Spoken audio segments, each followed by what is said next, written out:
IVM.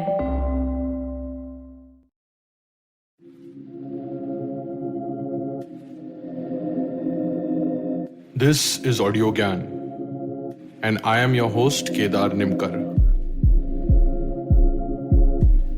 Welcome to a deep dive into the minds of luminaries from the Indian creative world.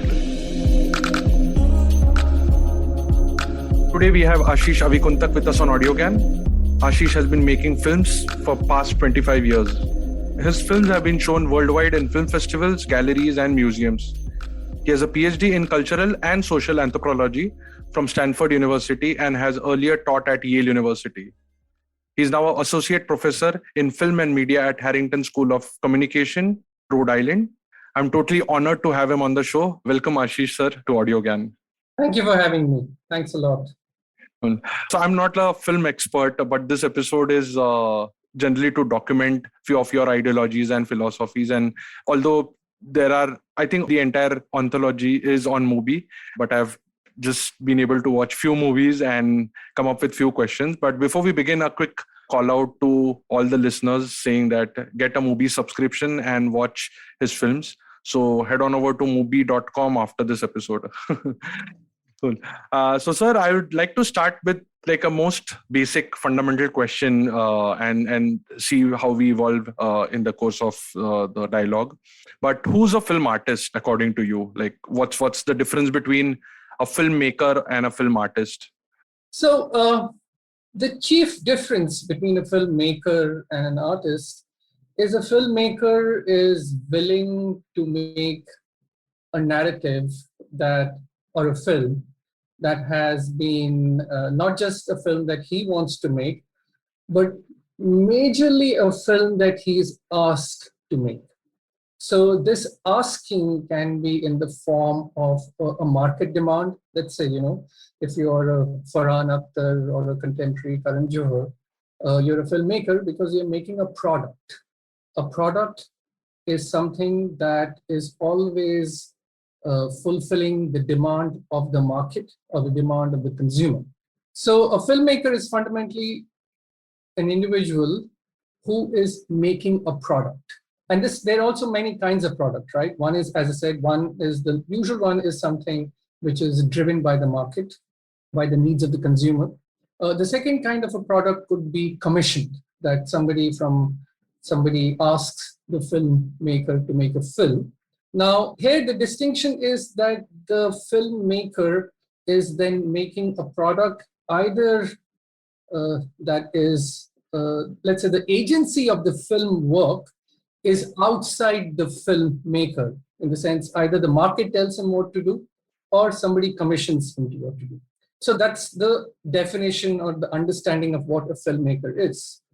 A film artist, I would argue, is somebody who is not interested in the market, is he or she is not making a product, he or she is not making something that he has been commissioned.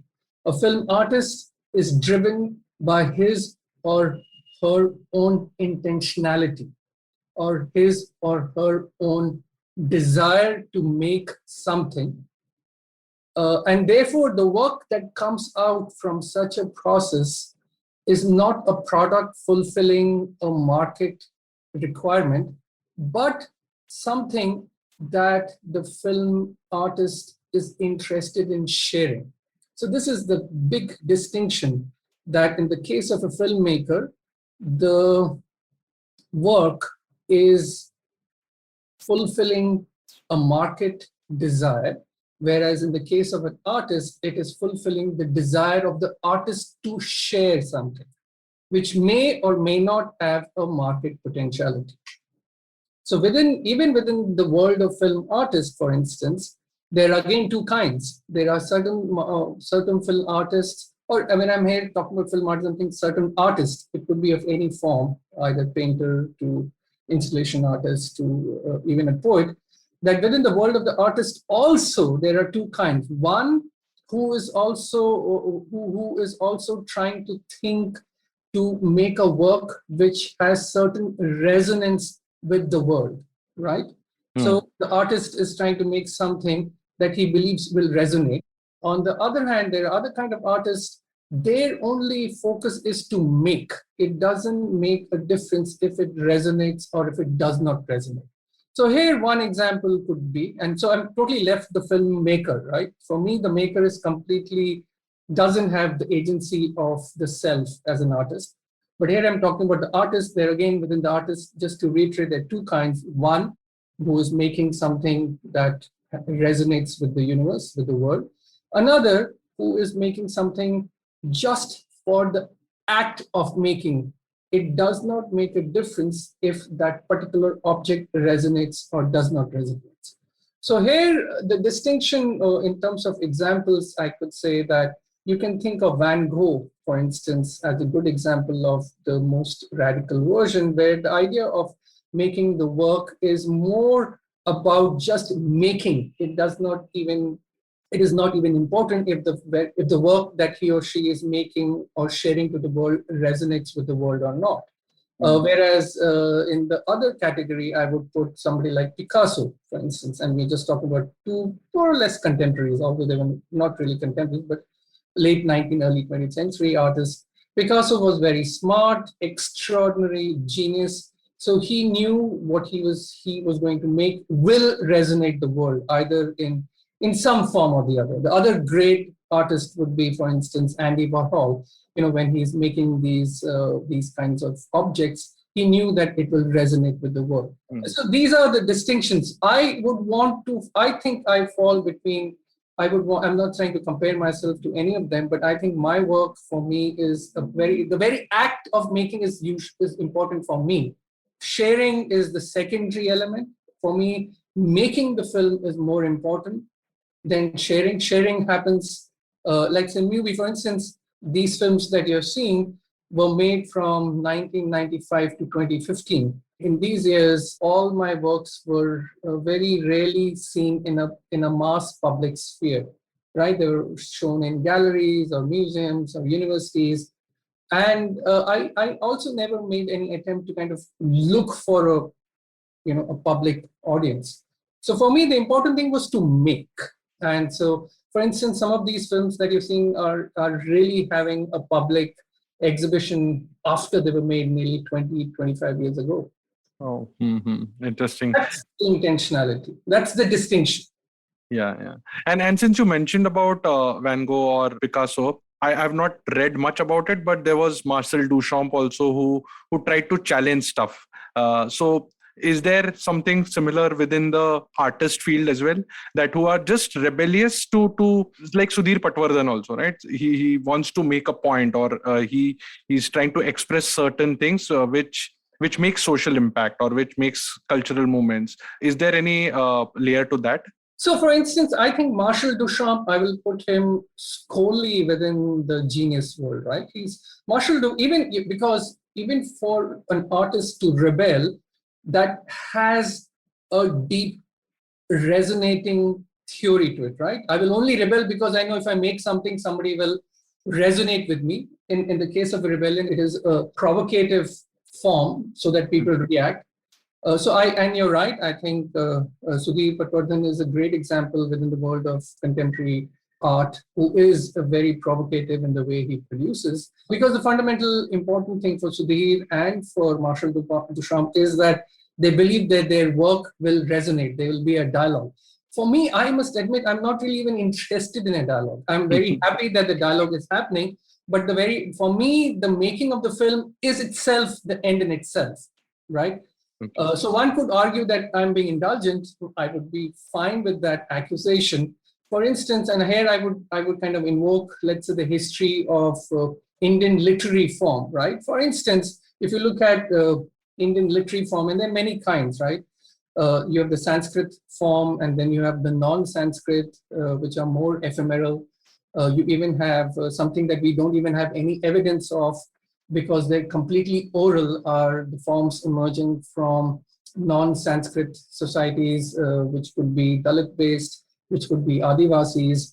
For them, they're not even producing something that can be recorded, either in a textual form or in a sculpting form or any other forms. They are completely ephemeral. For them, the very act of singing or producing something is an act in itself. So that is one way of looking. That's kind of the more radical way of looking at it. Whereas if you look at somebody like, you pick up even somebody like Kalidasa, for instance. Yeah. We know that Kalidasa's work were never replicated in the sense they were not printed. There were no printing presses. He probably, this is my assumption, he would probably write on a piece of some kind of a preservative material, and then it would be copied. For these people or these kind of artists, it was not so important that it resonates. It was important that it be made. The other very radical example that one can think of is the Indian sculpting tradition. You can, and I'm talking not just of Hindu sculpting tradition, talking about the Buddhists, the Jains. We don't even know of any of the artists or the architects or the sculptors who made works like the Ellora or Ajanta, which you might have gone because you're from Maharashtra, or any other works, right? So if you want to even speculate the agencies of these artists, what were they doing? Why were they doing? My argument, and this is, as I said, I'm speculating, we don't have any evidence. I'm trained as an archaeologist, so I'm very careful of what I am going to say. So therefore, clearly in the area of speculation, where I would argue that most of these artists, sculptors and architects, for them, the very act of making was itself an end in itself, right? That it was not so important that they would make something, people will say, wow, kya kiya aapne, or because that is where resonation occurs, right? So I'm inspired from these artists rather than artists or makers who are interested in either. So for me, the filmmaker or the maker is very deeply located in a certain circuit of capital, especially contemporary Indian filmmakers and filmmakers all around the world. And also, which is not something that is unusual, because cinema, it's fundamentally a product of late 19th century capital industrialism and late 19th century early technology, very much like photography, very much like aeronautic engineering. These are product of late 19th century, early 20th century synergies in capitalism, in industrialism, in colonialism, in environmental destruction. So all these synergies eventually produces these kind of technologies. And so when early cinema filmmakers got into making film, it was very clear for them, even with Lumiere brothers, who are the first inventors, or Thomas Alva Edison, the two of the people who claim to have invented. I said because both of them were at the same time kind of on a race to invent. And I would argue both of them were very much part of the invention. And both of them, when I mean by the Lumiere brothers and Thomas Alva Edison, were deeply located in late 19th century capital and market. Thomas Alva Edison was a millionaire by the time he's thinking of Cannon of Smoke when he's trying to make these films, because he has invented many things. He's very, very wealthy, whereas the Lumiere brothers had one of the largest factories of lenses and mirrors and glasses in Lyon in France. What you have to understand, that cinema deeply emerged, or let's say deeply was located within industrial capitalism of 19th century and industrial technology of 19th century, early 20th century. So these filmmakers were making films, the early films, in order to make money, because it was very expensive to make films, right? And that has continued throughout, even in today's time. Although I would say that one could argue that, and that's how I work, for instance, that one of the reasons I have been able to work is that cinema now, because of its digital variation, or when I was making films on 16 millimeter in the late 90s, were far more cheaper compared to what you could do that in the 50s or 60s in India. Like, for example, one of the reasons that you do not see anything what is called Indian experimental films in India in the 50s, 60s, and 70s, when it was already common in America and Europe, is because India had it was very expensive to make films, because of one of the reasons it was very expensive. And it was not just expensive, it was also highly controlled by the state and by producers. Because, for instance, something that you might not know, or most people don't know, is that raw stock, negative, had to be imported and there were only few licensed importers in India, and these importers were producers, and they had a quota. So even if somebody wanted to make something else, it was almost impossible, because one had to go through the quota system to get the raw stock, which was very expensive. So somebody like Satyajit Ray or filmmakers like Ritik Ghotok, it was extraordinary to make films that they did. And the reasons they are absolute geniuses, not just because they were able to make films which were spectacularly original, but also that they were able to circumvent, subvert, transform this licensed system of raw stock and producers. So, to make films today, right now, for example, you can just pull out your iPhone and shoot a 10-minute footage. In the 50s, it was just impossible to do that. You have to have not just money, you need to also have connection to get to the licensed person who had access to raw stock. And these people, for instance, they could only buy raw stock by giving first, foreign currency. So it was a humongously difficult thing. And that's one of the reasons you see in India experimental films or films defying market in any sense coming late. The only time you really have, even you have to understand that Ray and Ghotok in the 60s and 70s, in the 50s, 60s, were making films which were highly popular. People would come and watch this film.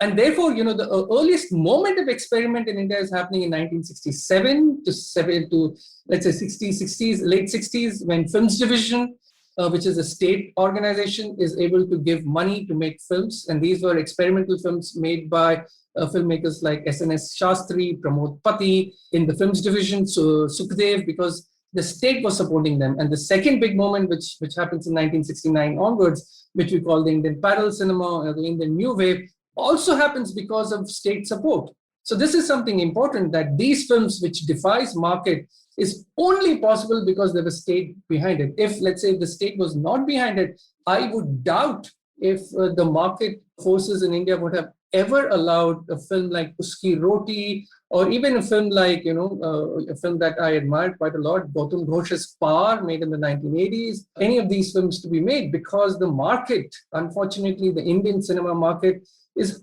highly conservative, highly compromised, and is only dedicated to produce entertainment. Yeah, true. Therefore, these films would have been fairly impossible to have been made without state support. Yeah. In fact, I feel bad because the way at least me and my fellow people are conditioned to watch, I can't even watch like a money call film with that seriousness. It's just the conditioning that has happened over like few years. You're not the only one. This is the conditioning that is a product of more than now almost a century of entertainment. Yeah. Like, that is what has happened. Now, if you think of cinema, like normal people, they will think of Shah Rukh Khan and Amitabh Bachchan and the likes. It is unambiguously foregrounded as an entertainment medium, right? Because it is only in the 70s with the NFDC films and the film finance films, these filmmakers like Shyam Benegal, Gautam Ghosh, and Buddhadev Das Gupta, Adur Gopalakrishnan, that cinema, and that's why we call it as a parallel movement, is that they were able to parallelly think of cinema as not just a means of entertainment, but also a means of certain kind of political form. Discourse, yeah. Discourse or historical discourse. Now, the question with filmmakers like Manikal and Kumar Shani and the films that I make is that we are even further apart, because we are not even really interested in discourses. We are interested in formal qualities. We are interested fundamentally in philosophical questions, right? And so what becomes very difficult for us is that the moment when, for instance, if you look at Mubi, you will see a huge amount of comments, when they look at my films, you can see comments and something like, what the Obviously, that is normal, because the person who is watching the film is used to more entertainment-based or films which have strong political or some kind of historical element, right? So when they look at a film like my films, for the gharana that I come from, we are not really interested either in entertaining you or teaching you about the realities of the world. We are interested in basically challenging your conditioning, right? So you're already a slave of your conditioning. The important thing is that you're self-reflexively aware. For instance, I'll give you another example. Now, if all your Actually, life, sorry to interrupt, but I wanted to just add one more question so that you can continue with this, because a friend of mine has done his fine arts, and he paints. So when I saw his painting for the first time, and this was I think 10, 12 years back, I just asked him, Ki, what is this? And he said, don't ask that question. Did you like it? I said, whatever, I've been designing, so I understand some balance and some color theory and whatever. It looks good. Even if I don't put any principle to it or like a backstory to it, it just looks good. So he said, yeah, then take it.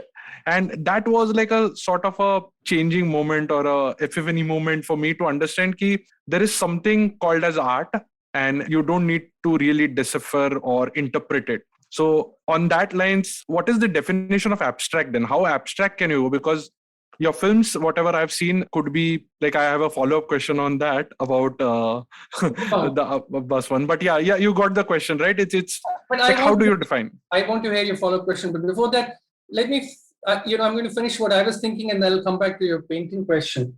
So Sure. here is the problem with conditioning, and this kind of relates to your painting question, is that if all your life you've been reading Chetan Bhagat, right? Mm-hmm. Chetan Bhagat's prose is if you go to, and this is something very common, you go to any middle class houses where there are doctors or IT guys, or somebody who has done graduate work or has done master's work, you will definitely see a Chetan Bhagat hanging in the small bookshelf next to the big television, right?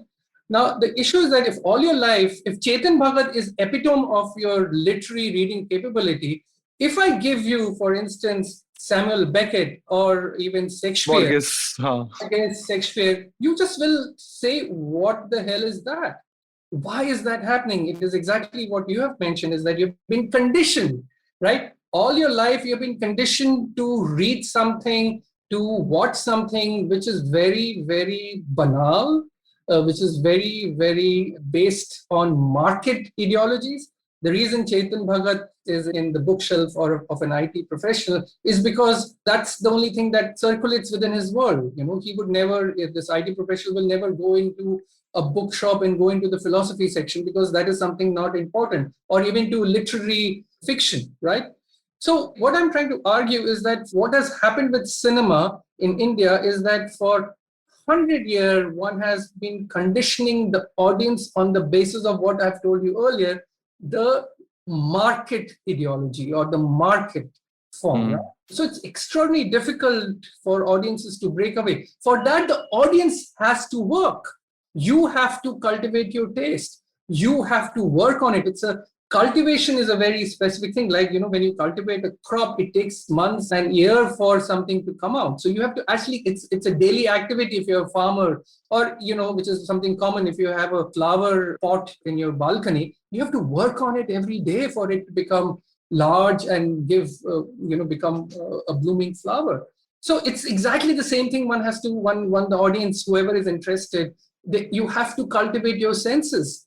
Well, Indian schools and universities are a space of cultivation of those senses, but unfortunately, majority of the people, for example, if you go to IITs, you spend 4 years in IITs and you do a paltry degree in paltry few courses in humanities and history, and you don't have any clue about what is happening, and that's a problem. Because then what happens with, and this is something I've seen, that some of these IT guys would end up at Stanford and they will think they're very smart, and they will start pontificating about history when they don't have when the last history class they studied was in class 10, right? Here is the problem, like, because of social media, everybody has a point of view and about everything, and unfortunately a lot of them do not have the training, because like a computer specialist, in order to even get a job in IBM or anywhere, any of these jobs in Hyderabad, you have to spend like 12 years in school, 4 years in an IT, you have to spend 16 years to get something like that, right? Now, if you're a historian, you've done that also for 16 years. So, that is, so,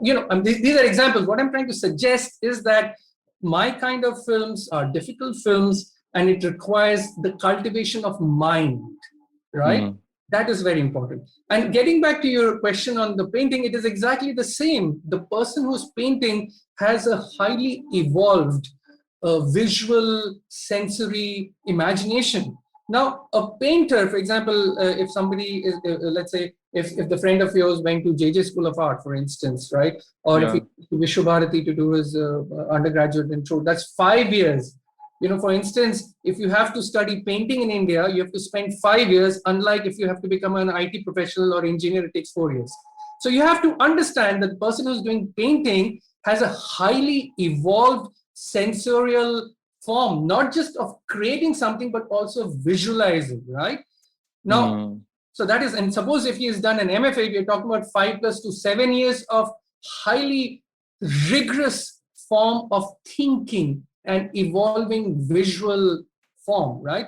Now, what happens, and therefore the question of abstractness will become important, because if you're constantly thinking about image making and you want to move ahead and kind of create something, let's say, which comes again, going back to my first thing, that you're an artist as somebody's going through your own journey, then definitely the work that comes out will be very different to what you're used to watching. Now, if for most people, artist work is, let's say, cartoons on the newspaper, right? That is considered artwork for somebody. If he comes across I would argue one of the greatest abstract painters in India, V.S. Gaitonde, he will say, "Ye kya hua?" And I have seen that. I remember when Gaitonde's work would be shown in the 90s in Jahangir Art Gallery or Kemord and these kind of places, people who have not trained to visually think or visually imagine would just not, it's not about understanding. They won't even bat an eyelid and walk past a masterpiece. And that is what I'm trying to argue is that for somebody to understand or even experience what you might call abstract requires a cultivation of mind, a cultivation of senses, a cultivation of thinking. Unfortunately, the Indian education system prevents such a cultivation. Right? Because the Indian education system, especially the higher education system in India, is meant only for market. You have to understand, for instance, historically, when Nehru started the IITs, he was very clear. He wanted engineers to make big dams. He wanted what I would argue mechanic, right? He was not really. So if you look at the Indian higher education system, all the IITs, all the IIMs, so the IITs are only interested in making you a mechanic, and the IIMs are only interested in making you a manager, right? The IIT does not teach you how to be a designer. For instance, you've been taught to be a car mechanic and not a car designer. So if you look at all the cars designed, they all happen in Italy or in Europe or in America. There is not a single car designer in India. What we have become is just a country of car mechanics, right? Same way, if you look at IIMs, it's that particular place only produces managers, right? It does not produce people who can think differently. And therefore what happens is that the IIT graduates end up in America, and the IIM graduates end up in American infotech companies, which is where they succeed. Because American university education, American world allows, especially the American university, allows for you to be trained as a thinker, as a designer. That's why most IIT guys will end up in Stanford and do a PhD.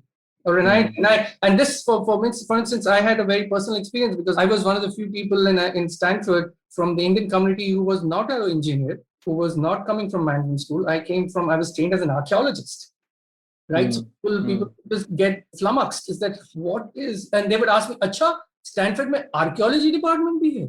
Because in their imagination, everything is engineering, everything is technology, right? So again, my long story short is that in order for the audience to appreciate, the audience has to work. For instance, another example I'm giving you, if all your life you have been listening to Badshah, for instance, and I then ask you to listen to Kishori Amar, or Kumar Gandharv, and they will say, this is something normal, right? You will say, ye kya hoga? Ye to music hi nahi hai. And then if I go a couple of steps ahead and say, chalo, aaj main aapko Zia Faruddin Dagar Dhrupad sunata hu, to wo to matlab, even people who are familiar with Kishori Amunkar and Bhimshan Joshi find Dhrupad very abstract. Why? Because your ear is not trained. You require training. You have to cultivate. The issue is about cultivation. For anything for the audience to appreciate, cultivation of mind, cultivation of thinking is necessary. Yeah, true, true. In fact, I would like to add here with the passion that you are saying, because I've interviewed Mohabuddin Dagar as well. And like when I started listening to, so my journey in classical music started with Ghulam Ali, but then I started also listening to Begum Akhtar.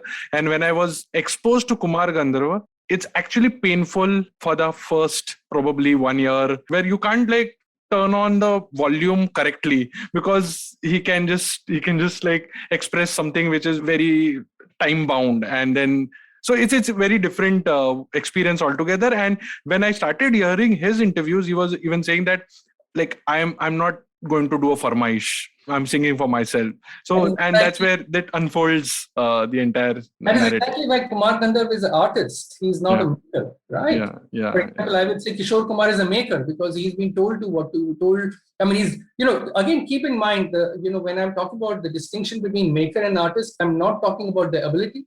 I'm Hmm. not talking about, I absolutely believe that the Indian Bollywood industry has some of the finest technicians in the world, some of the finest minds there, but they are makers. Like, it's like when you ask Kishore Kumar, so when you're thinking of Kishore Kumar or Mohammad Rafi, they are singing a song that was written by Shailendra and the music was done by S.D. Burman, right? So S.D. Burman is there, Shailendra is there and telling Mohammad Rafi ki aapko aisa gana hai. And in the case Hmm. of S.D. Burman, for instance, before any of the songs that you like of S.D. Burman's or Mohammad Rafi, he would make the singer do rehearsals for weeks. Hmm. Kishore Kumar, Mohammad Rafi, Lata Mangeshkar, they would have, he would specifically call them up and say, Bhai, I want to work with you, but you have to give me a few weeks because I want to rehearse with you because you have to sing exactly the way I want. Now, what Hmm. happens is that these are brilliant singers, but they are working in an ecology of market, of product, because these are music that will be in a cinema, that will be shown, and so on and so forth. Whereas when you think of Kishori Amonkar, if you think of Kumar Gandharv, exactly what you have said is that मैं आपके लिए गाना गाने नहीं आया हूं, मैं Hmm. गा Hmm. रहा हूं, आप सुनो। Absolutely. क्योंकि इनके लिए म्यूजिक साधना है, Hmm. right? As a matter of fact, there are some of the finest and the greatest musicians in India. You would probably not even see them on stage Yeah. because they don't even do the stage thing. They would. So this is again, and so these are artists, and for an audience, in order for you to appreciate, I won't say even appreciate, even to, I'm not interested. I'm saying that you have to appreciate or understand. These are words I'm not suggesting. I'm saying even for you to experience, you need a certain cultivation of Hmm. mind. Or in the case of music, you need cultivation of hearing. Hearing is a very cultivated sensorial experience. We are not trained to hear everything. You require time, exactly what you said. In order to really engage with Kumar Gandharv, you have to spend about a year listening to Kumar Gandharv. Yeah, yeah, Because and it's the nuances are so complex. अब समझ नहीं, आप पता ही नहीं चलेगा कि वो होके चला गया. नहीं पहले तो लाइक मतलब एक साल क्या well I think first 15 years you won't even know like what rag, and like it's a mixture of rag and whatever. It's just like it's a whatever, like Marathi mein you say Shravan Sanskar, which also Amrit Gangar spoke about. You just have to get those. So the next one which I wanted to ask you was, since it's an expression, I like a lot of background is already set for me for the follow-up questions, but like in your film Performing Death, it's actually just two shots. So like, is there a point like do you script this, or it just like a painting which keeps evolving, and then you, because this is the same question which I asked Sudhir Patwardhan as well, that how do you stop a painting, like how do you know it's done? So on the same lines, if I have to ask you, when do you say cut? It's a very simple answer. I don't say, it just happens, right? So there are two things about cut, and this is an important point. There are two cuts that a filmmaker like I would do. One is the cut on the set. I'm Hmm. shooting, I tell you cut. The other cut happens on the editing table.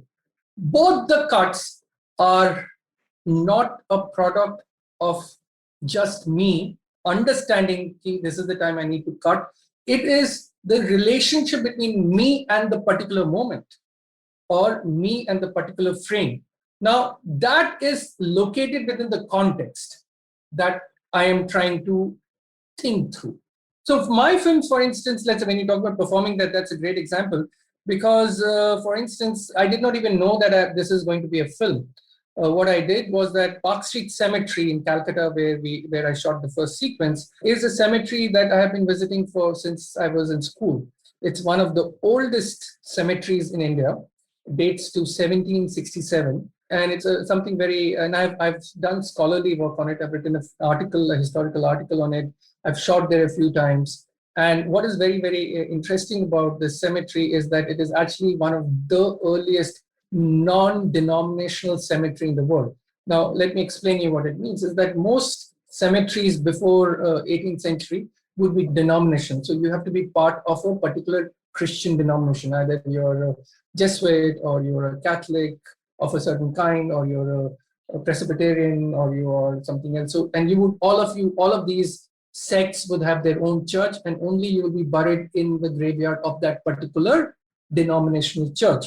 Now, what happened in Calcutta, because this is the time of early colonial movement into Calcutta, there were no denominational church, and people were dying very rapidly, especially during the monsoon months in Calcutta, because the Bengal monsoon is extraordinarily harsh, so much so that nearly, some kind of evidence we know is that more than half the population from immigrant population who would come to India in Calcutta would die because of malaria and other cholera and other kind of disease, which was still not yet known.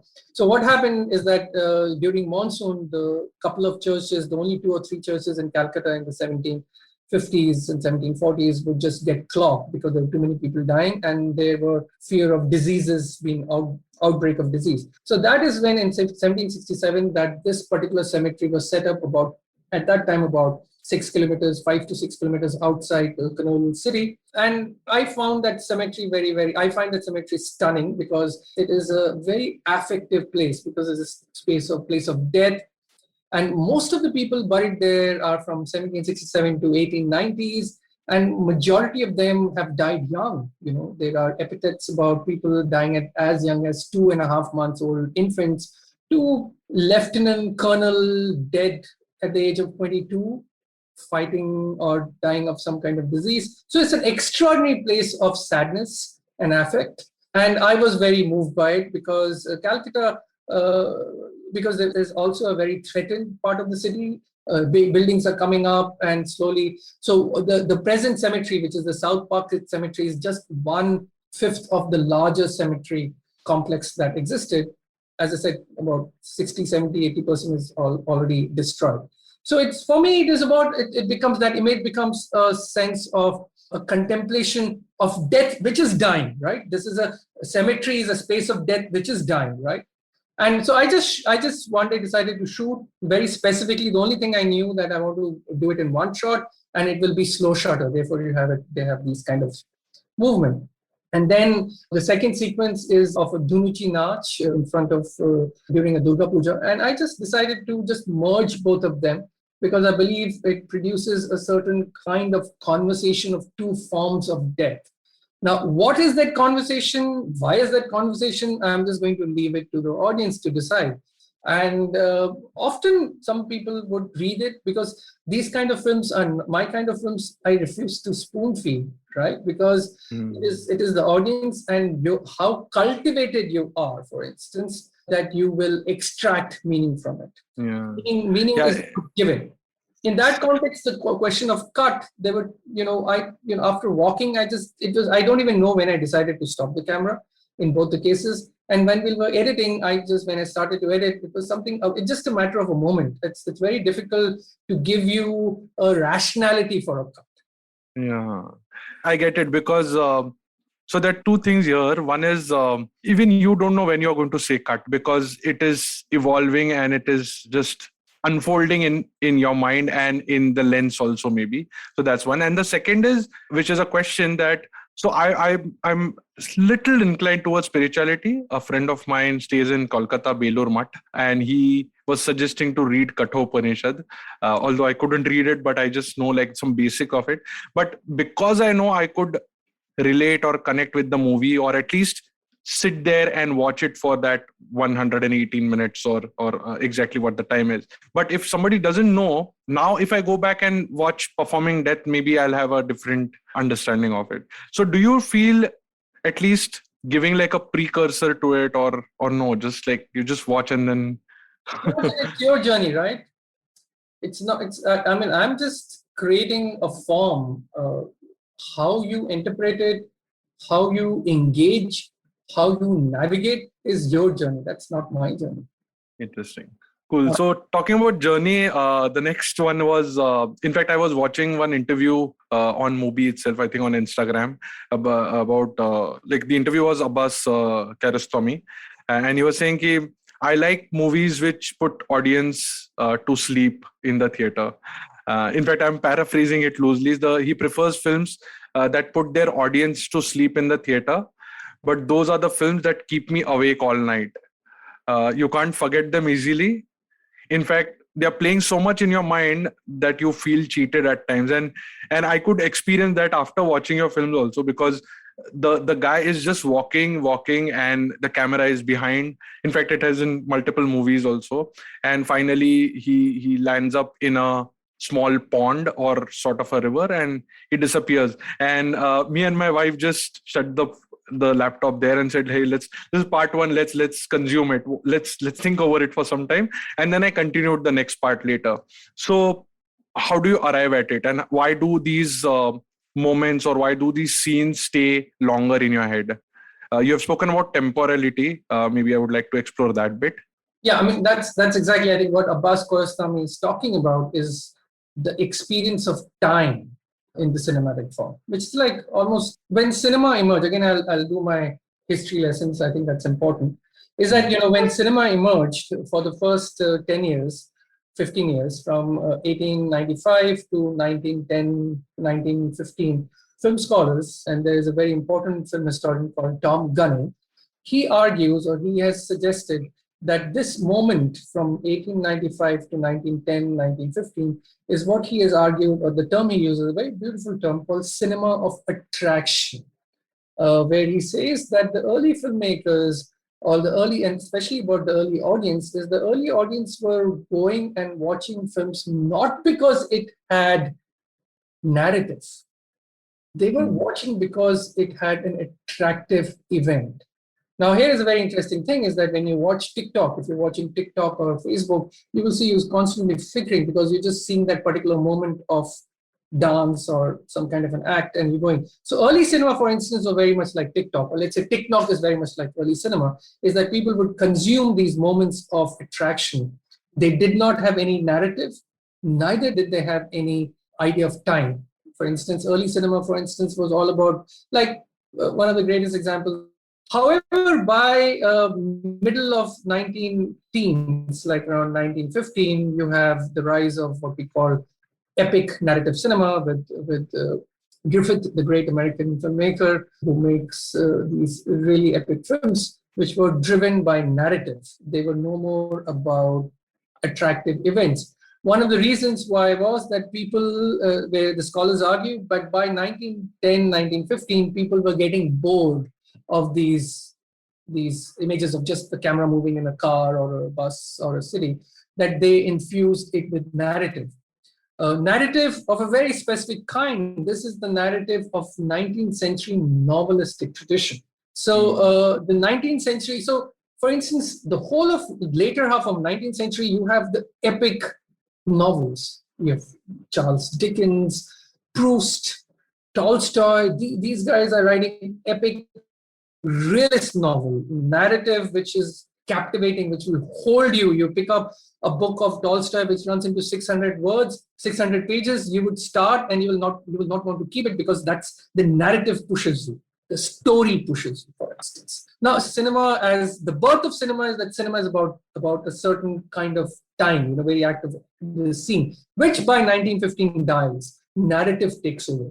Time becomes on the, it is backgrounded. So if you look at the cinema, is basically built on three pillars: time, temporality, spatiality, and narrative.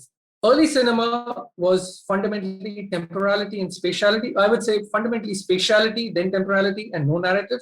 After 1915, with the rise of narrative cinema, narrative foregrounds, then you have space, and then time gets completely lost.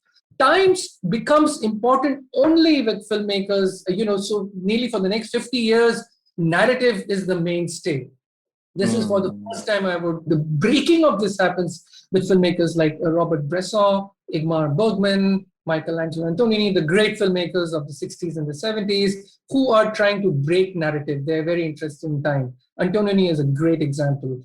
Bresson is a great. Does Godard also sit in the same? Godard is not. Godard is doing something else. He is, I think, a genius of a different kind, because what Godard is doing, he is very interested in history.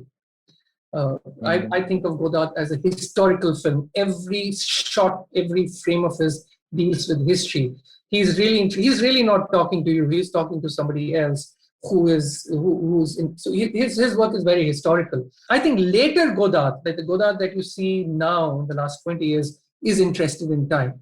But early Godard is very interested in history, which is driven by a certain fragmented idea of narrative. One great example, my favorite Godard film of his first phase is Weekend, where it is a historical, it's a film that is questioning history, our understanding of history. It's made at a stunning moment, 1967, where you have all sorts of big historical questions because of Vietnam War and the students' movement emerging. So he's a very historical filmmaker where he's deliberately fragmenting narrative. He's still, I would argue, he's not interested. I'm not saying he's not making, but he's not interested in the question of temporality. For him, the question of temporality only occurs what we call the third phase of Godard, which happens in the late 90s and still continues. Here he's interested in temporality.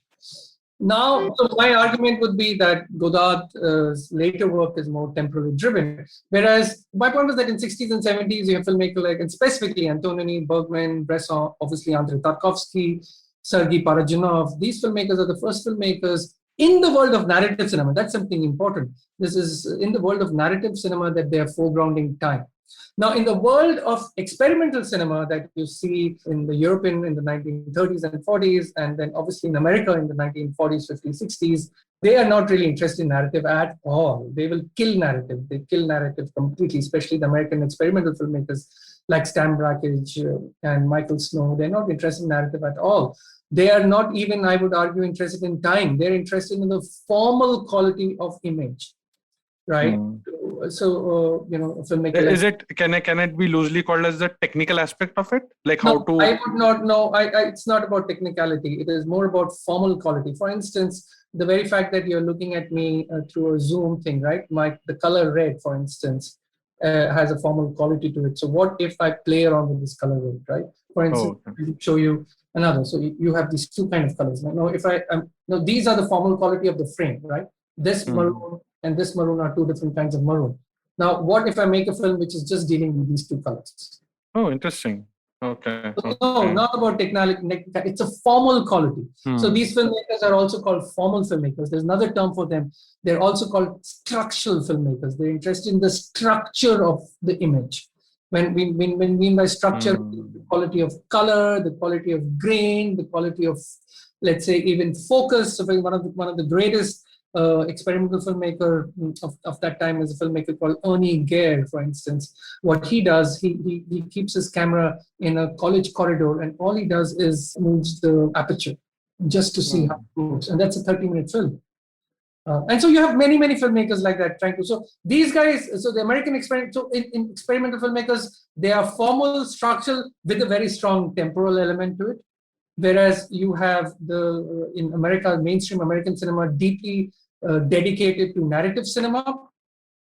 For them, time is not important. So America produces two very extreme kind of cinema: highly narrative cinema, the Hollywood does, and then highly what I would call in filmmakers who kill narrative, two extreme forms of cinema. Whereas in India, for instance, we are here the issue gets more complicated because even our commercial Indian narrative cinema is not really narrative driven. It is driven by certain idea of spectacle. Let's say if you look at films made by Raj Kapoor or any of these great filmmakers in the 50s and 60s, narrative is secondary. For them, there are these moments of spectacle, song, dance, dialogues. And for the pleasure of Indian cinema, for instance, is not in the narrative. We know how the film will end. It is how the narrative moves, which comes from an Indian pre-modern idea of when you see, every year you would have Ramayana being performed. Every year you would have all these Puranic stories being performed. We know exactly how they're going to end. It is how they will end. And how, especially in pre-modern form, time was very important. Let's say one of the greatest example is the Kathakali form, right? The Kathakali form plays with the time in an extraordinary way. I would argue that one of the few performing forms in the world which is deeply temporal. The other form, I think, would be Kabuki theater in Japan. These are temporal forms. If you want to go there, if you're going to watch Kathakali, you need to be highly cultivated in the sense I'm talking. If somebody is watching Shah Rukh Khan all their life, you put to Kathakali, he will just fall asleep. So here comes the Korastami issue, is that why is the audience falling asleep? The audience is falling asleep is because all its life, it is watching Shah Rukh Khan, Amitabh Bachchan entertainment. So when you come to a film which is taking you to a different journey, your mind is not conditioned for that journey, right? And but you still remember those shots and then experience, because you're going through an experience, right? It is again, your remembering also will depend on how you have cultivated, right? So that is something very important. So for me, for filmmakers like us, what we do is that we, especially in my film, what I do is that I play between time and narrative and space. For me, time is foregrounded, then comes space, then comes narrative. And my narrative is highly deliberately factual, right? You can think of my narrative almost, here the example that I would give, let's say, you think of a mirror, right? So when you look at yourself into the mirror, you are seeing exactly what you are. So that is realist cinema. Where realist cinema is, think of it as a mirror. And these are filmmakers, brilliant filmmakers, and they're coming from all across the world, from Hollywood, from India, from Europe. They are realist filmmaker where their basic attempt is to recreate the reality, almost create a mirror image of what the real is. Then you have, let's say... no, but in that point, also they are playing with time, because or if you forward that time to create and encapsulate the entire story or the narrative in the given time that they have thought about, you have to forward the time. You're right. They're not, but for them, narrative is important. Even so, narrative is foregrounded. Time, they are playing around time, but they will not play around with narrative. Narrative is either it is a slow, even if slow cinema, for instance, is a game about narratives. They slow the time. That's the secondary part. The more important part is the idea of narrative. Now, that's the mirror image. What I'm trying to say is that realist cinema is, think of it as the image that you see yourself in the mirror. Then you have what we call dramatic cinema, melodramatic cinema. These are coming from what you would call, you can think of, if you take the mirror and you make it concave or convex, right? So there, for example, I think of melodramatic cinema as completely a concave image, right? When I look at myself in a melodramatic, I look like a melodramatic man. But, all you will see, for example, especially in my case, you only see my mooch so large and everything becomes small, right? So that is melodramatic. So think of a mirror becoming convex when things exaggerated. Very similar happens when you do a convex mirror, right? When you take it behind, when you cave it, again, there's an exaggeration. So you can think of melodrama, dramatic, all sorts of films coming from distorted mirror. What I am trying to do... Sorry, sir. So if you can give an example, like maybe the films by Dilip Kumar, and these are... Hindi cinema is completely... Okay, get it. Not I got the picture. Okay, before we jump next, let's take a quick break. We'll be right back.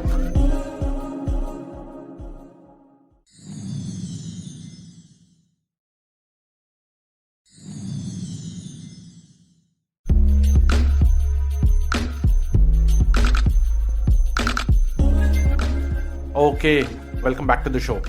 So I was saying, when I'm at least remembering the few frames that you have shot, or Abbas Kiarostami's shot, or even Godard, 1 or 2 frames I clearly remember, the car like queue is there and the camera is just panning. So all these, because I expose myself to like a Kim Ki-duk, and that's why I have acquired that taste. Is that happening, or it just...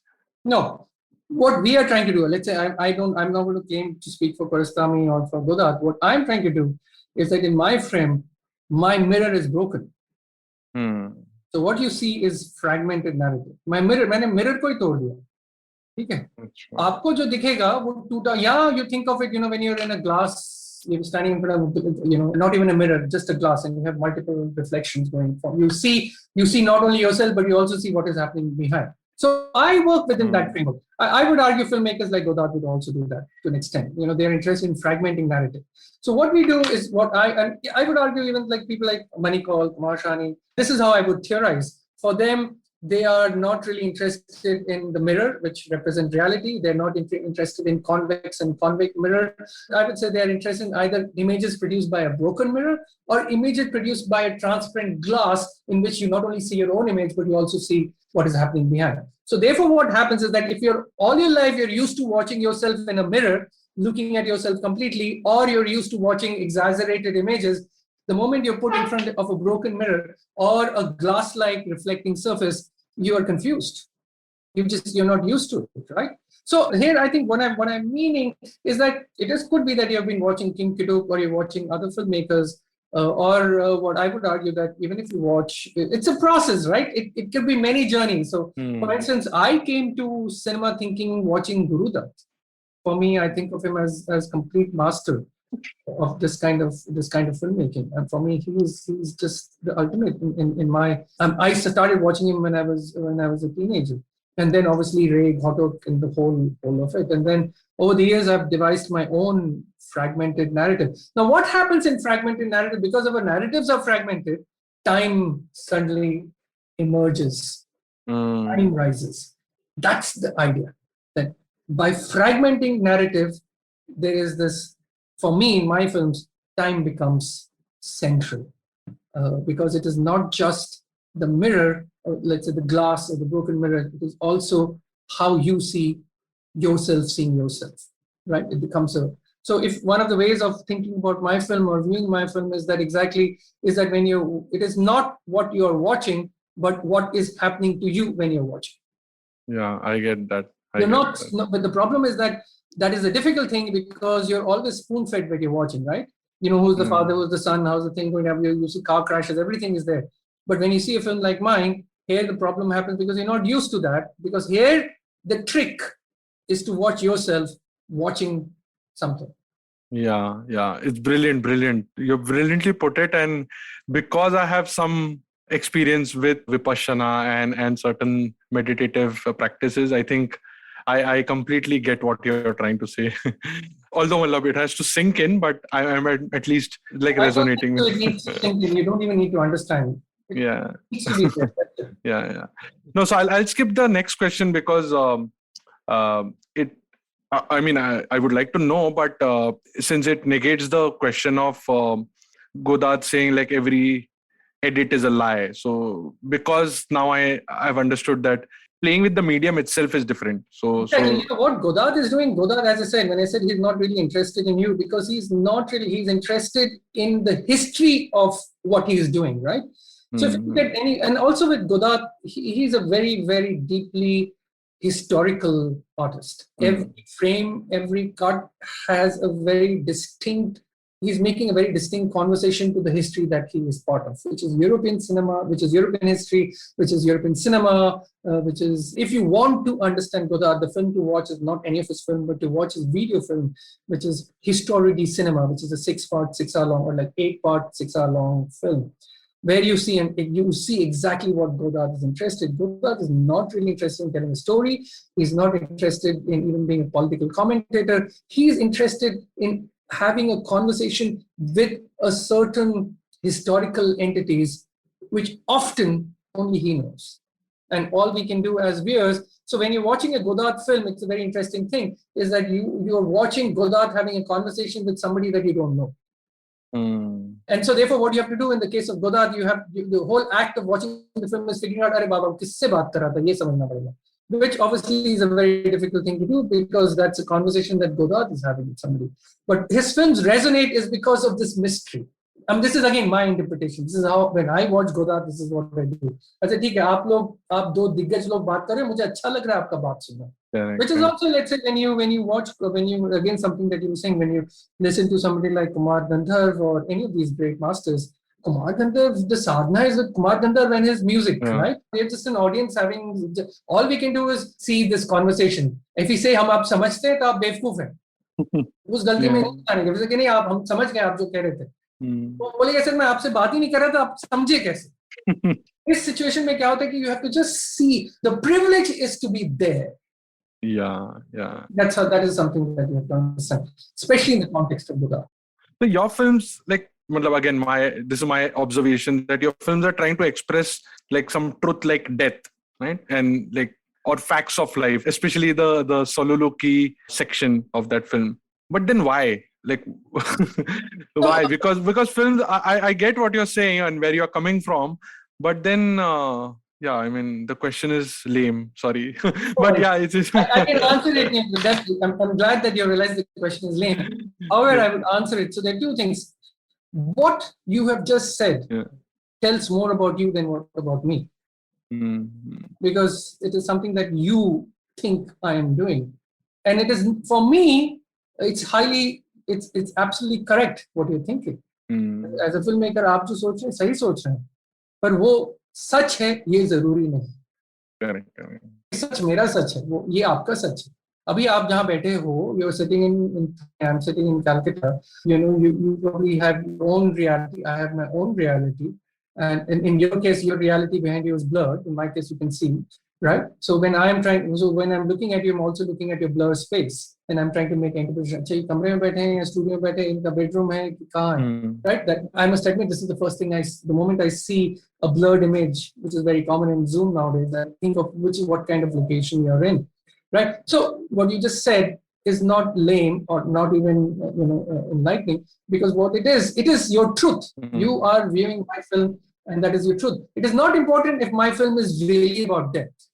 It's not important if my film is really about facts of life. It is important that you think that.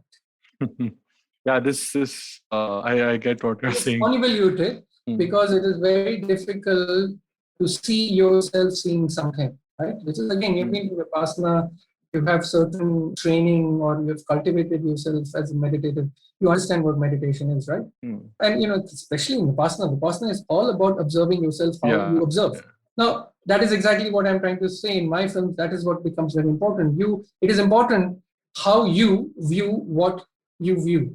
It's not important what you see, because every film, especially in these kind of films, the kind of films I make and my contemporaries make, and the gharana I come, what we are doing is that what I'm trying to do is that I'm creating just a form from where you have to hitchhike. Correct. In fact, I was going to say the same thing, because there is some, whatever, good, bad, or whatever, there's some karma happened which is force me to do vipassana, and then like just observe myself for that 5 seconds also.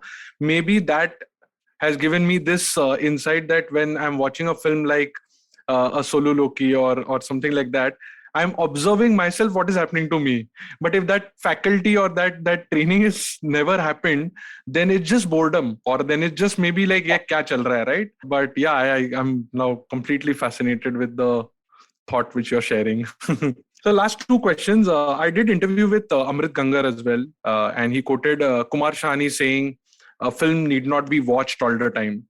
It can simply be heard also. And I don't remember, but one of the talks, I didn't hear the entire talk of yours on YouTube, but you were also talking about like moving away from speech and trying to bring more orality. I wanted to understand that, what you were saying. I couldn't comprehend that.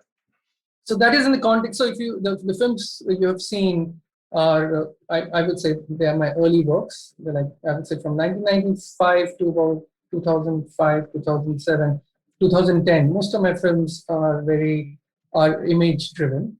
Although I made two feature films. I made a feature film from Nirakar Chai in 2007 and a feature film in 2010, Kathopanishad, that you have seen. Both the films have conversations. But the majority of my early films of that period is silent. They're very little, especially my short films. There are very little dialogues. What happens, and this is it starts with Kathopanishad, where I get very interested in orality. Now, orality is something very important. This is orality, in the sense of what, it's not speech, it is what is spoken. The difference is in speech and what is being spoken is speech has agency. Spoken could be even Drupad, right? It doesn't need to have a degree of understanding. So, for instance, Drupad is more oral than dialogues, right? Do these both together are called as Vaikhari? Because I just did an episode. Vaikhari would be more within the world of, I would say orality could be Vaikhari to an extent. Yeah. But whereas I get into this world, especially with Kathopanishad, and then I make one of my most oral film that you have not watched, Rati Chakravyuh. The interesting thing about that film is in Bangla. So it does two tricks. For somebody who can understand Bangla, it is an oral film. For somebody who cannot, he or she will have to read the subtitle, then it becomes an epistical film. It's almost like reading a book, right? But orality, for me, Rati Chakravarti is like it's a film in one shot without a cut for 102 minutes with 13 couples talking. It's like a conversation, kind of conversation we have. Yeah, I know the film. Yeah, you might have seen just parts of it. Achha, Yeah. there's a problem that I forgot to just do that. क्योंकि वो जब गाना चालू हो गया था, तो I had stopped the audio recording. No problem. Yeah. You have the local recording anyway. The local is recording. I hope that works. Yeah. Yeah. So what I was trying to say is the issue of orality. So that film is constant talking.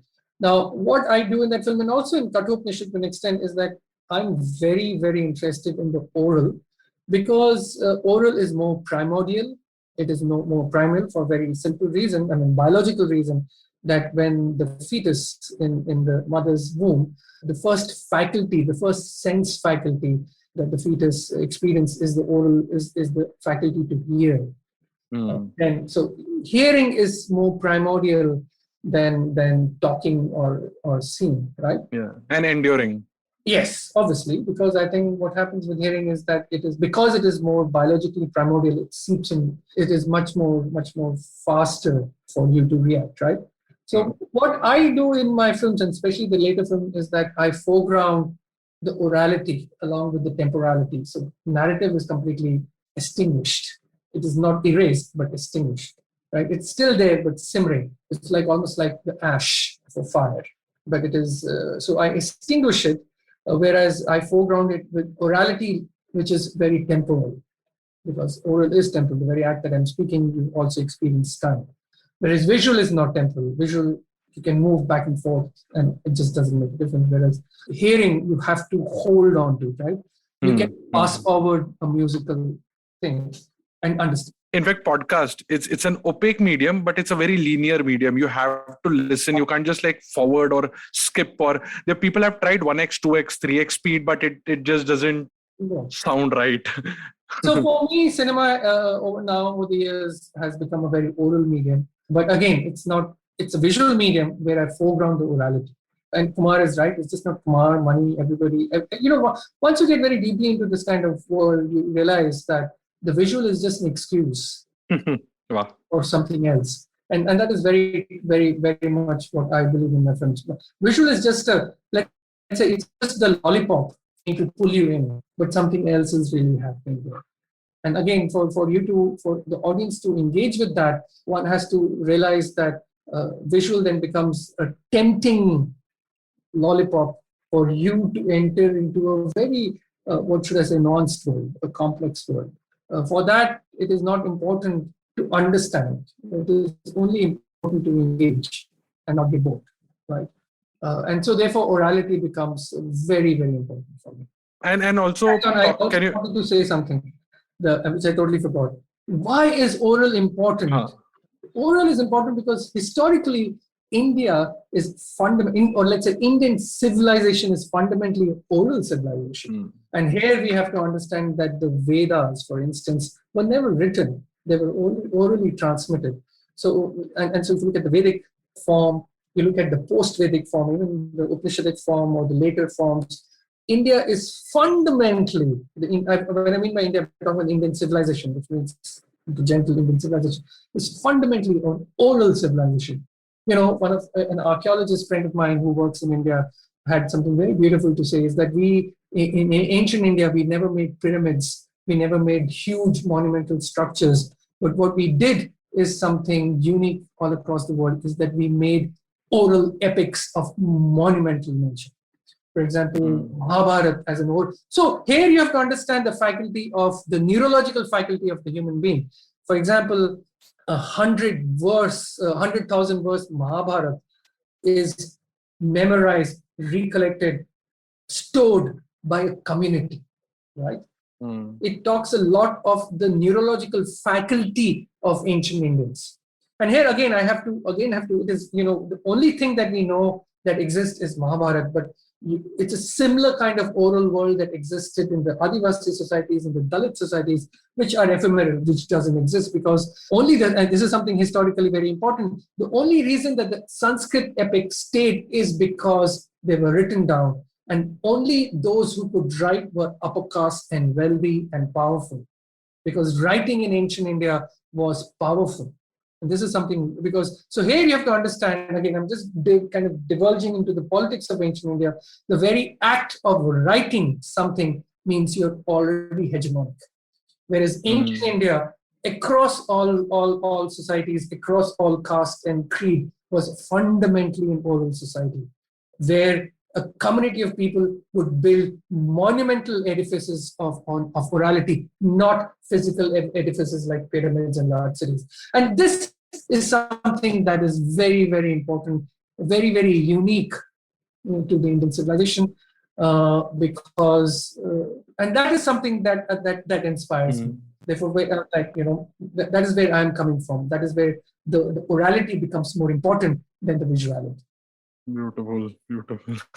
There's so many threads which can be explored further. But yeah, you've spoken also about circularity in Kali. Can you share some bits about that? What was it? And again, because I've been inspired by this Zen proverb for the last 10-15 years, that when you don't know Zen, rivers are rivers, mountains are mountains. When you're learning Zen, rivers are not rivers, mountains are not mountains. And when you have learned Zen, rivers are rivers, mountains are mountains. So I wanted to just feed my curiosity that when this circularity is happening in your mind, at least, every alternate frame, do you see something different? Is there more to it? Or am I just intellectualizing too much? Any thoughts around what do you do when you are playing with this? The moment you realize there's circularity happening, it is not circular, right?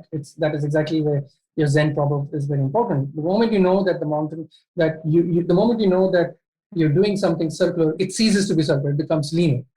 So I don't know how I do, and I actually don't even want to know, because the moment I know, then it becomes linear. So what I have done over the years is that I work in a way that I consciously practice a certain non-knowingness. Even though I'm a filmmaker is an intellectual, it's a very highly technological medium, you need to know a lot of things, right? But even in that process, and especially when I'm editing or even when I'm shooting, I try my best not to know what I'm doing. Although that's a difficult thing to do, but I try my best. Because therefore, the issue of circularity, I don't know if I'm being circular or linear. The very fact that I'm speaking right now already is linear, right? But the issue that happens with a film like Kalighat Otikota, that's a film you've watched, yes, right? Kali, yeah. Kalighat Fetish. Kalighat Fetish, it has, rather than one circle, it has multiple circles, right? And that's how I would think of it. And so when I was editing, I was working with an editor. This was a film in 16 millimeter. It was my first edited film. Like a film before that were the series of one-shot films that I made in Etcetera. So when I started working with my editor, Neeraj Godaliya, who's also from FTI, in 1999, we were sitting in a small room in FTI where I edited the film on a steam bed, which is the flat bed where you edit film, not digitally. Physically, we were cutting and joining. And now that you ask me, I really don't know how we decided. There was Neeraj, the editor, had his own energy. I, as a filmmaker, had my own energy, and we just kind of worked together and trying to see how it worked. Many places, often it did not work, and you have to rewind it and cut it open and join again.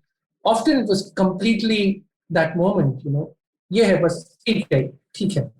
And we work very hard not to intellectualize. इसलिए ठीक है क्योंकि ये इधर हो रहा है, ये इधर हो रहा है. Because a film like Kalighat Otikota did not, this goes back to one of the other things. I don't write any screenplay.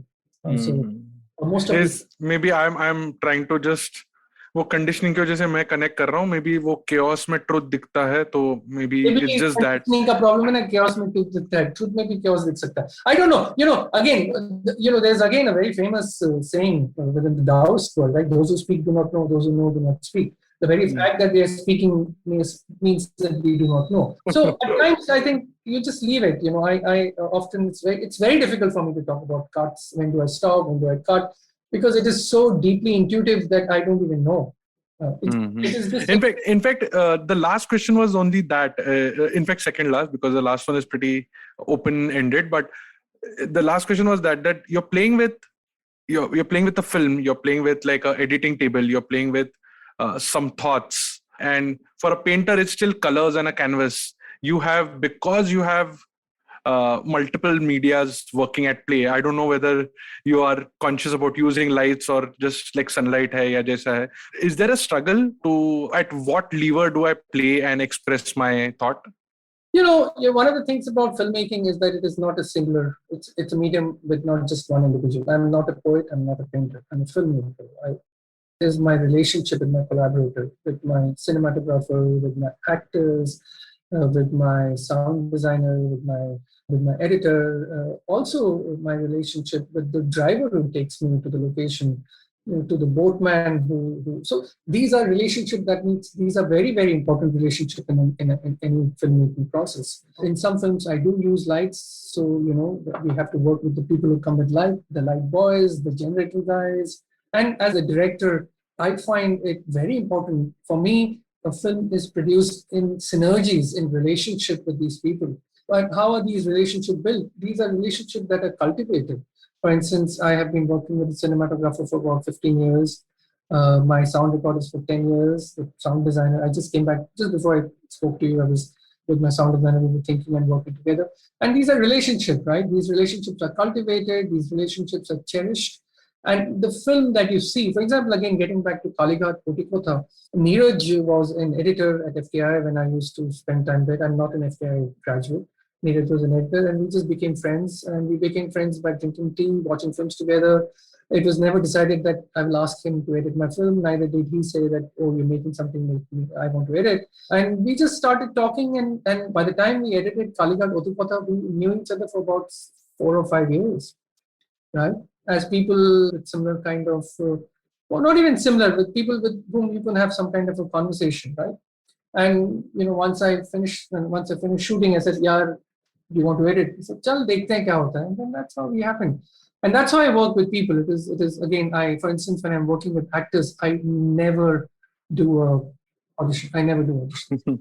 I just meet them and we sat down, talk, see if we work, if there is a some kind of a good sense between. I don't even want to use new age languages like synergy and energies, but किसी के साथ बैठ के अच्छा लगा तो काम करते हैं एक साथ.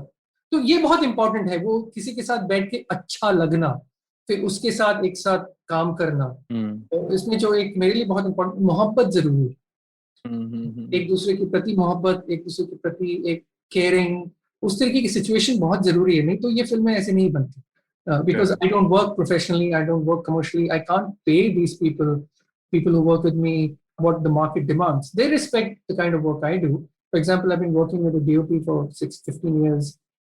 I mean, he's like an extraordinary cinematographer who, if he wants, can earn lakhs and lakhs of rupees doing commercial and ad films. But he works with me and we have a good relationship, and it is not about money, it is about deep sense of, again, जो शब्द मैं use करूँ, मोहब्बत है हम करते हैं. और ऐसे ही है कि मोहब्बत 1 या 2 फिल्म की, 5 6 फिल्मों की मोहब्बत, जिसके साथ आपने सॉरी नहीं आपने मोहब्बत वर्ड यूज किया. I was going to use a different word, vibe, but हाँ मतलब मोहब्बत sounds very pure and like it's not pure. I think vibe, energy, synergies, they're also very new age kind of. Yeah, exactly. I mean, I think I'm thinking of mohabbat very much like I'm very deeply moved by Ghalib and Faiz, and I'm thinking of mohabbat within that terminology, right? Yeah. Even the mohabbat of Amit Khusro and Kabir, and, like it's not that I'm trying to foreground some kind of religious spiritual thing. I'm just saying mohabbat shab, even like वो अमिताभ बच्चन की फिल्मों में भी मोहब्बत होता है, शाहरुख खान भी मोहब्बत करता है. Even that mohabbat is that's the kind of thing I'm thinking, is that you have to have a good sense of, I'm not saying I don't like the word vibe, but mohabbat is, I think, unfortunately, it's a more, I find it more eloquent. Yeah, perfect. In fact, I'm trying to replace words and none of them fit in my mind. So mohabbat is I get what you're saying. Sir, I would like to conclude with one last question, which was after watching the film Etcetera, how do you pronounce it? E.T. Etcetera, right? Yeah. So I was going to ask you, I mean, I've already got the answer for this question. based on the entire conversation. But just to articulate or encapsulate the first question and the second one and bits and pieces which you spoke about in the third and the fourth one. After watching this film, etc., I was going to ask you, ki kya chal raha hai? What is this, right? And being a layman to art, it's an obvious question.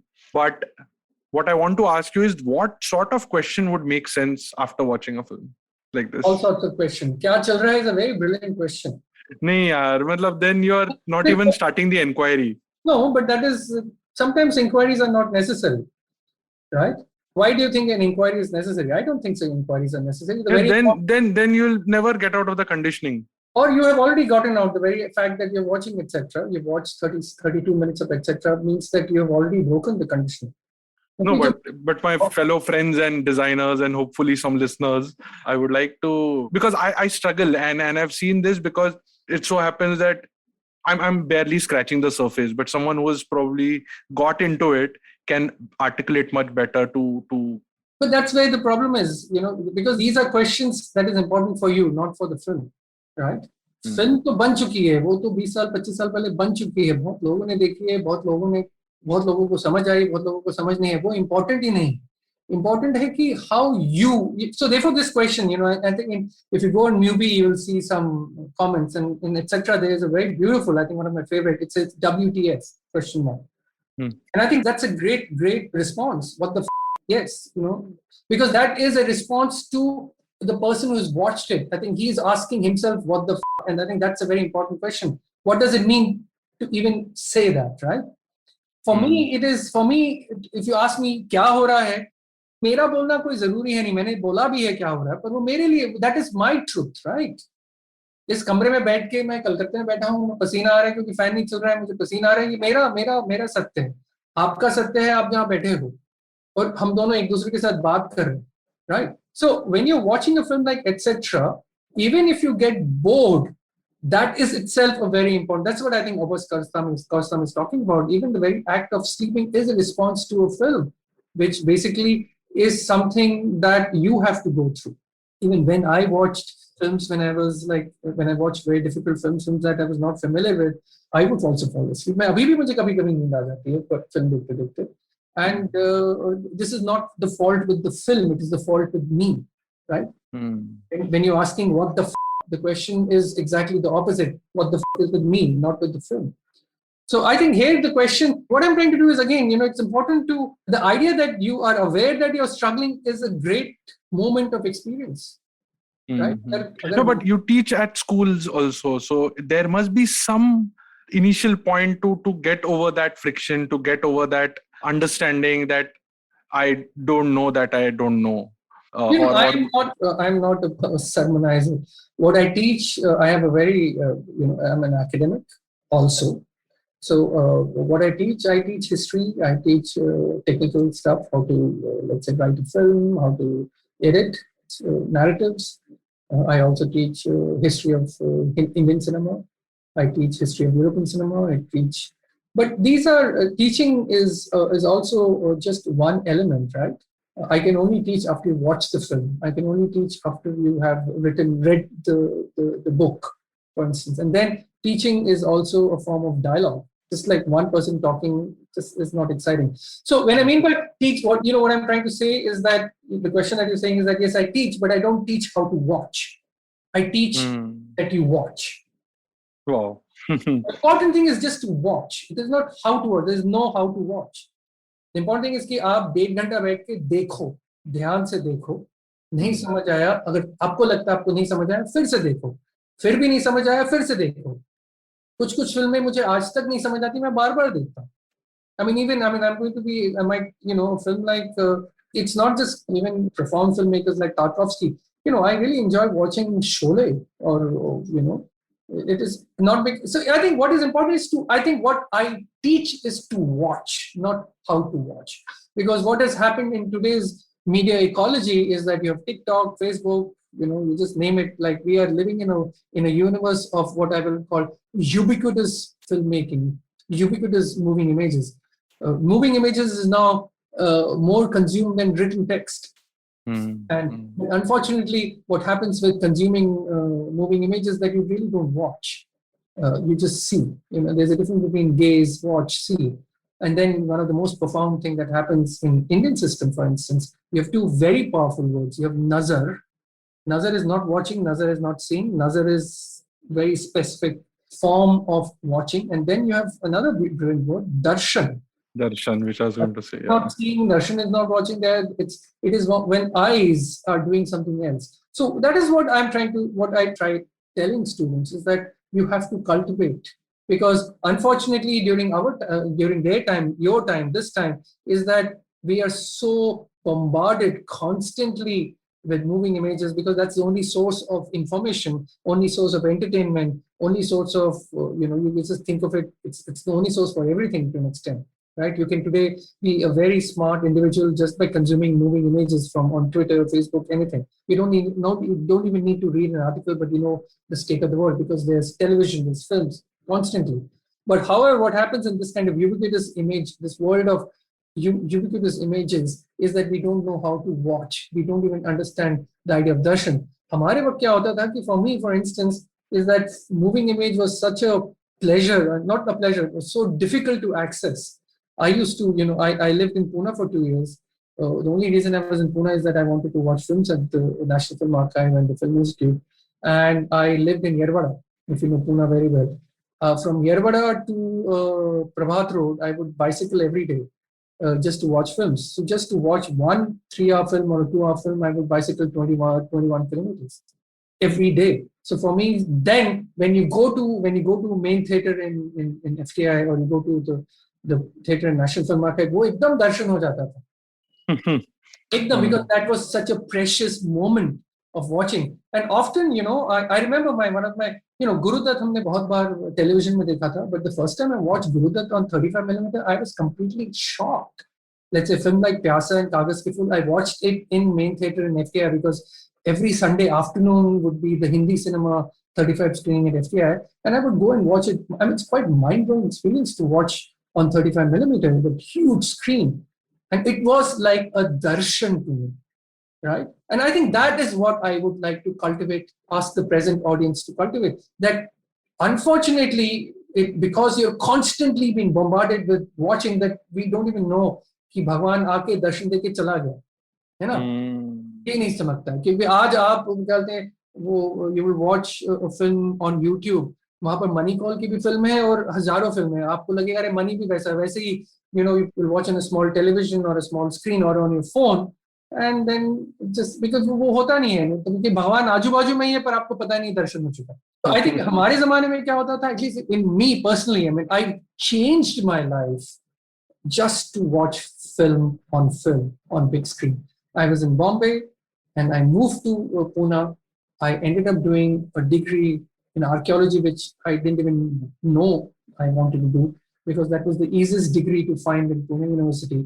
And my father had a very simple principle that I'm going to support you if you study. If you don't study, you have to work. So I said, okay, that's a good idea. I'll figure out something. And I got into MA in archaeology in Deccan College, which was the easiest discipline to get into in Pune University because there were 20 seats, 16 people applied and 12 of us were there, right? Everybody. Right. And the only reason I was there is because I could go every day to FTI and National Film Archive to watch 35mm. And for me, those moments of watching films were almost like going to a temple, and it's kind of a darshanik experience. Very, very inspiring. Cool. I think on that note, we'll conclude this episode. I have like bunch of more questions, and the way you are explaining and sharing your ideologies is just amazing. I wish we can do one more episode maybe. But yeah, thanks a lot, sir. Thanks a lot for giving your time. It was wonderful and honor having you on Audiogyan. And yeah, I'll have like one more plug. I don't know how many people will be listening till the end, but I hope it was very inspiring. And you should go and check out Mubi.com and watch Ashish's films. After listening to this episode, maybe like you'll extend the duration of watching more. Awesome. Thank you, sir. Thank you. And that's it from today's Gyan session. For show notes and more Gyan, visit audiogyan.com. If you like this podcast, please don't forget to check our other interesting podcast on IVM Network. You can listen to us on IVM Podcast app, ivmpodcast.com, or any of your favorite podcasting apps. To stay tuned, follow us on Twitter and Instagram at IVM Podcast. And if you wish to connect with me, I am at Audiogyan Moments on Instagram. Until then, take care.